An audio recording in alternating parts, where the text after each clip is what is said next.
ए जी सुनी ना। अब का भइल सुनीता, ऐसे ही हमरा जाए के लेट हो रहल बा। ए जी रक्षाबंधन नजदीक आ गइल बा, रउआ कुछ हमरा के पैसा दे देती त। अरे हाँ देखा ना, हम तो भूलाइए गेल रहनी है। कितना तोहरा पैसा चाहिए? ज्यादा ना, बस 200-300 दे दी। लो हमरा लगे 350 रुपया बा, इतना में काम चला लिया। ये ले 100 रुपया आप अपने पास रख ली। रास्ता में कुछ खाए के मन करी या कोनो जरूरत पड़ी तो पैसा के काम ले।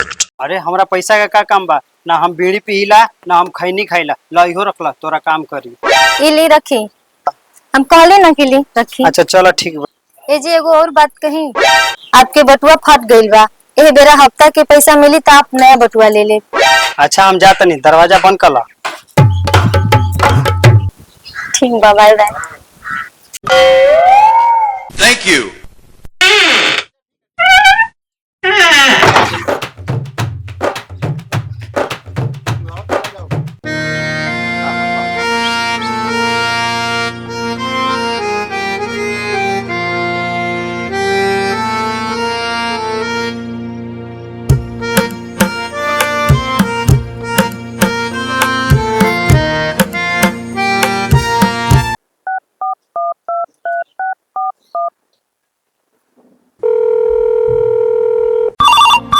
उठाइए ना,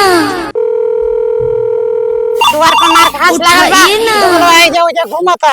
एक दिन झाड़ू लगाई, 4 दिन लगाई ना करे। एकरा के रोज रोज झाड़े बहारे के चाहिए ना दुआर। ए लइका रजुआ, ए रजुआ देख फोन में बाजत रे। जाए दे माई, रिचार्ज खत्म होखे वाला बना, ऐसे कंपनी वाला फोन करत होई।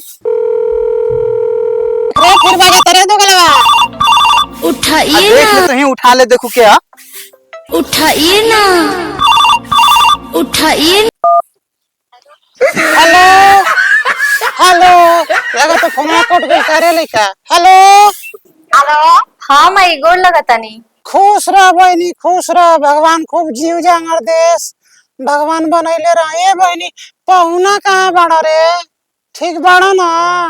हाँ हाँ वो ठीक बना। अच्छा अच्छा, कहाँ बानी? कामे पे गइल बनी। अच्छा काम पे गइल बना। हाँ ठीक है बा। और कुल ठीक बा माई। अपन तबीयत बतावा, ठीक बा ना तहर तबीयत? हाँ हाँ ठीक बा रे बहनी, ठीक बा। हाँ रे बचिया, ये जे बा दे फोनवा। हाँ माई हाँ। अच्छा दे तनी हाँ दे दा। ए रजुआ पहले हाँ फोन रे, सुनीतवा का फोन आइल बा, ले बोल। अबे काम कहता नहीं, लौड़ा का बेटा के देख जरूरी फोन। अरे हम का जनी है रे। हेलो। हाँ भैया गोड़ लगता नहीं। अरे खुश रह बहन, का समाचार बा हो? कुल ठीक बा भैया, अपन बतावा। हाँ। कैसे बा लगा? ठीक है बानी हमनिया के हो। और सब पाउन ठीक बानी ना? हाँ वो ठीक बाले। अच्छा चलो। वाले काम पर। हाँ चलो ठीक है बा, काम धाम चलो तो ठीक ठाक ना? हाँ भैया कुल ठीक ठाक चलता। भैया रक्षाबंधन के दिन नजदीक आ गइल बाटे। रक्षाबंधन ला अब वो तोहरा याद नइखे तो ठीक बा भैया, तू अइबा ना पक्का? हाँ बहन जरूर आइब हम। तू जरूर अइह भैया, काहे से कि रक्षाबंधन ही एगो ऐसन त्योहार है कि हर बहन अपन भाई के आवे के राह देखेली। अरे पगली हम जरूर आई, अपना बहन से राखी बनवाई, आ मिठाई तोरे हाथ से खा के जाई। ठीक बा भैया जरूर अइह। ठीक बा ओके। ए सुमन मेरे को बोला भाई क्या बात बा? तनी गाड़ी चला चाहत ले यार। गाड़ी का भी हो? तनी जाए के रहला बहनिया के रक्षाबंधन बना, आ दे देता तो बड़ी मदद हुई। काहे से कि देखते वाला तुरंत हम आ जीती। रोपनी उपनी के दिन चलता, काम बाधल बनी, आ दे देता गाड़ी तो बड़ी मदद। राजू भाई कहे से बोलता ला? भले हम मुसलमान हैं लेकिन एगो सच्चा हिंदुस्तानी है। रहल बात बहन के, तहार बहन सुन तो हमारो बहन है। और तू राखी बना जा, खुशी जा, चाबी लगा गाड़ी के और जा हाली आवा।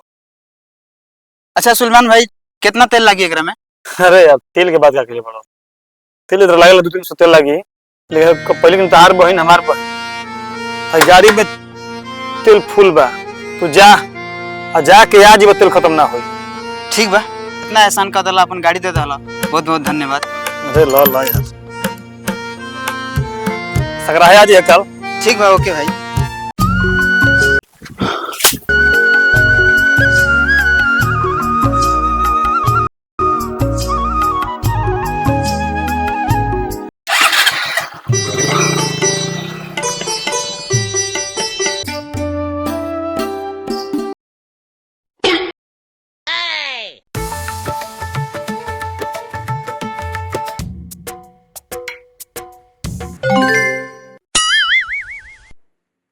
हाँ जा बेटा बोला।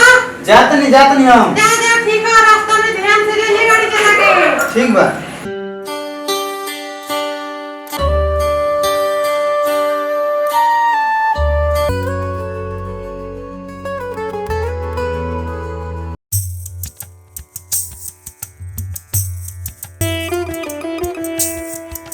चाचा, ए चाचा, छेना कैसे बा? छेना बाटे 260 रुपया, बर्फी बाटे 300 रुपया और का कहला कि गुलजामुन बाटे 280 के। का भैया 2 दिन के त्योहार बा, रेट एकदम आसमान छुआ के रखले वाला जा। अरे बेटा का कुछ सामान हमारे घरे बनता, जब सामान महंगा है तो मिठाई के दाम बढ़बे ना करी। अच्छा ठीक बा, 1 किलो छेना, आधा किलो गुलाब जामुन पैक कर दा। ए बचवा तनी आधा किलो गुलाब जामुन 1 किलो तनी छेना बांध दो।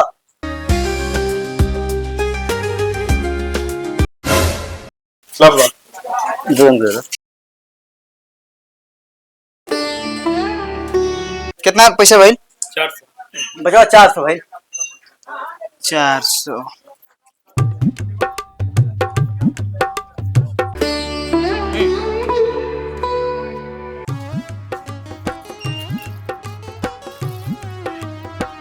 लो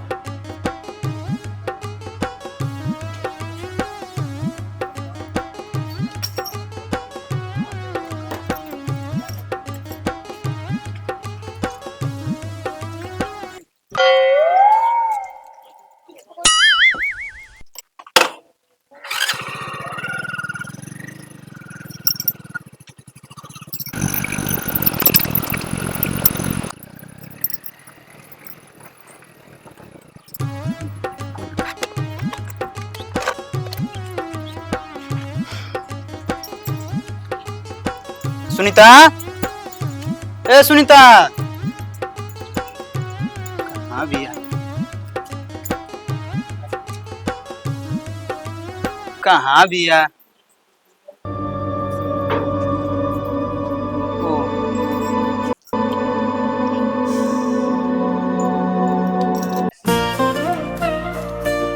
अरे खुश रह, खुश रह, खुश रह, खुश रह। का भैया तू तो रह जो बहुत हमारा आंखें दुखवा देला। का करबो, घरे भी बड़ी काम रहला ना, भैंस वैंस के धोनी है, बनी के फिर घर में बननी है। हाँ तो यही से लेट हो गया थोड़ा।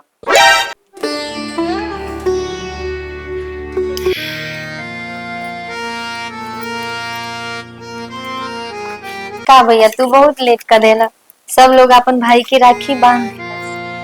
का करबो, फंस गई है काम में ना। और सब सखी उखी आ गई रहने जा कि भैया और गई बना जा।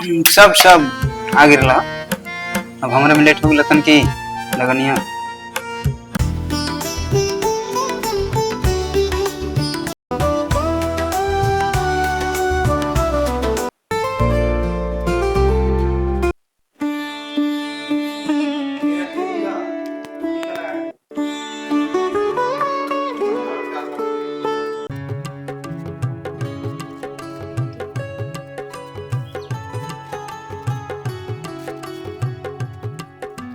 भैया हम तो बहुत इंतजार कर रहे थे सुबह से।